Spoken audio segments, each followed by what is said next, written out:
नमस्कार मित्रों, आप कैसे हैं? अच्छे होंगे। गरुड़ पुराण आज मैं आपको बताने जा रहा हूँ। व्यक्ति जब इस संसार को छोड़कर चला जाता है, क्या उसके साथ घटनाएं होती हैं, यमराज जी क्या दंड देते हैं अपने यमदूतों से उनको, उसी के ऊपर यह वीडियो बनने जा रहा है। आप मेरे वीडियो को ज़्यादा से ज़्यादा सब्सक्राइब करें। आपने वीडियो सब्सक्राइब नहीं किया है तो वीडियो सब्सक्राइब ज़रूर करें, चैनल को लाइक करें। बहुत बहुत धन्यवाद। शुरू करते हैं।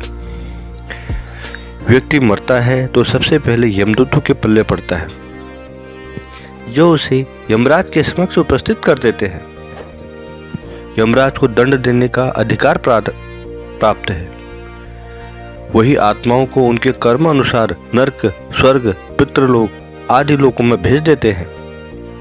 उनमें से कुछ को पुनः धरती पर फेंक दिया जाता है और जानता है मृत्यु के यमराज की बात।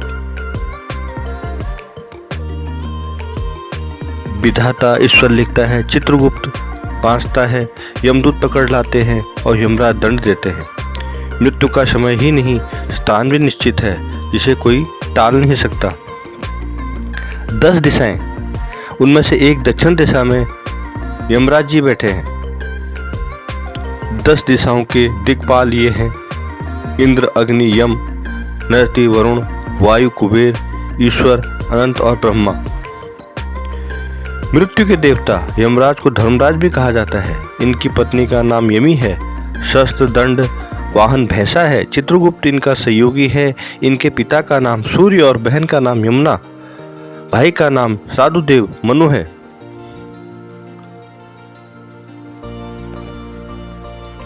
महाभारत में राजा परीक्षित इस संबंध में शुक्रदेव जी को प्रश्न पूछते हैं तो वह कहते हैं कि राजन, ये नरक त्रिलोक के भीतर ही है तथा दक्षिण की ओर पृथ्वी से नीचे जल के ऊपर स्थित है।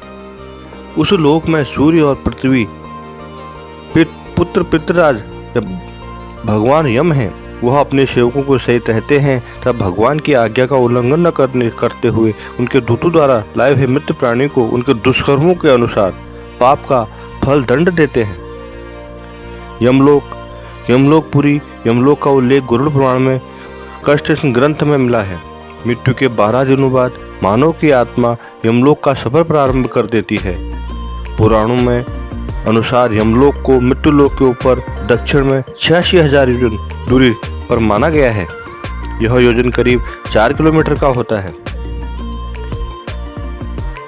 गरुड़ पुराण में यमलोक के इस रास्ते में वैतरणी नदी का उल्लेख मिलता है। वैतरणी नदी विष्ठा और रक्त से भरी हुई है, जिसमें गाय को दान दिया है।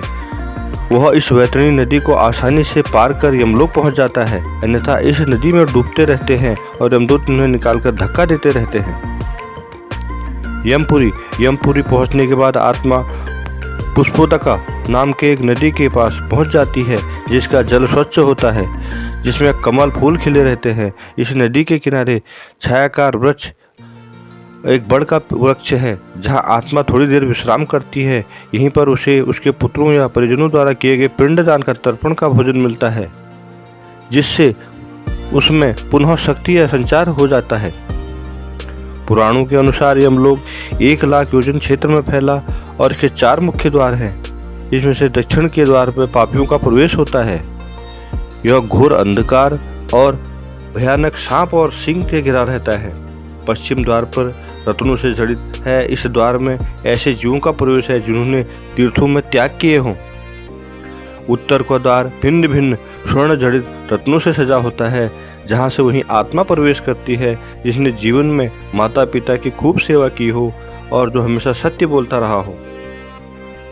पूर्व द्वारा हीरे, मोती, नीलम और पुरखराज जैसे रत्नों से सजा होता है। इस द्वार से आत्मा का प्रवेश होता है जो योगी, ऋषि, सिद्ध या समृद्ध हो। जब कोई व्यक्ति मरता है तो सबसे पहले वह गहरी नींद के हालात में ऊपर उठने लगता है। जब आंखें खुलती है तो वह स्वयं की स्थिति को समझ नहीं पाता है। कुछ जो होशवान हैं वे समझ पाते हैं। मरने के 12 दिन के बाद यमलोक के लिए उसकी यात्रा शुरू होती है। वह हवा में स्वतः ही उठ जाता है। जहाँ रुकावट होती है वहीं उसे यमदूत नजर आते हैं, जो उसे ऊपर की ओर गमन कराते हैं। आत्माओं को मरने इनकी दिशा और कर्म मरने और तिथि के अनुसार तय होती है। जैसे कृष्ण पक्ष में देह छोड़ दें तो उस काल में दक्षिण और उसके द्वार खुल जाते हैं, लेकिन यदि शुक्ल में देह छोड़ देती है उत्तर और उसके आसपास के द्वार खुले जाते हैं। लेकिन तब कोई नियम काम नहीं करता जबकि व्यक्ति पाप से भरा हो। शुक्ल में मरकर भी वह दक्षिण दिशा में गमन करता है। इसके अलावा उत्तरायण और दक्षिणायन सबसे ज़्यादा महत्व है। 4 द्वारों, 7 तोरणों, पुष्पोदका, वैष्णी आदि समुद्री नदियों से पूर्ण अपनी पुरी में पूर्व पश्चिम उत्तर द्वार को प्रविष्ट होने वाले पूर्ण आत्मा को भगवान विष्णु के दर्शन होते हैं, जो शंख चक्र गदा पद्माधारी चतुर्भुज नीलाभ रूप में अपने महाप्रसाद रत्नासन पर बैठे रहते हैं। ऐसी शुभ आत्मा स्वर्ग का अनुभव कराती है और उसे शांति और स्थिरता मिलती है। स्वर्ग में रहने के पश्चात वह किसी अच्छे समय में पुनः अच्छे कुल को जन्म देती है। जो लोग पापी और अधर्मी हैं, जिन्होंने जीवन भर शराब, मांसी, स्त्री गमन अलावा कुछ नहीं किया, उन्होंने धर्म का अपमान किया और जिन्होंने कभी भी धर्म के लिए पुण्य का कोई कार्य नहीं किया, वह मरने के बाद स्वतः ही दक्षिण दिशा की ओर चले जाते हैं।